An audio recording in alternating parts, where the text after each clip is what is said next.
डिग्रे मेलामा 1000 बढी बोकाको बलि।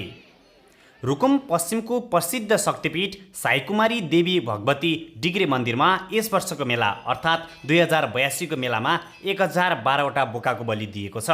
हरेक वर्ष कार्तिक शुक्ल पक्षको हरिबोधनी एकादशीबाट सुरु भई कार्तिक शुक्ल पक्षको पूर्णिमा तिथिसम्म अर्थात् 5 दिनसम्म हुने विशेष पूजा डिग्रे मन्दिरको मूल पर्व हो। खास गरी यस मन्दिरमा पूजापाठ गर्ने पूर्णिमा अर्थात् मूल पर्व कार्तिक वैकुण्ठ चतुर्दशी र पूर्णिमाको दिनलाई भनिन्छ। तर पछिल्लो समय हरिबोधनी एकादशीबाटै पूजापाठको लागि मानिसहरूको भिडभाड हुने गरेको पाइन्छ र 5 दिनलाई नै विशेष पर्व मान्न थालिएको छ। हरिबोधनी एकादशीबाट सुरु हुने मेलामा सुरुको दिन अर्थात् एकादशीको दिन र अन्तिम दिन पूर्णिमाको दिन बोकाको बलि दिइँदैन भने अन्य 3 दिनमा बोकाको बलि दिने प्रचलन रहेको छ। यस वर्षको डिग्रे मेलामा 3 दिनको अवधिमा 1012वटा बोकाको बलि दिएको मन्दिर व्यवस्थापन समितिका सहसचिव राजेश गौतमले जानकारी दिएका छन्।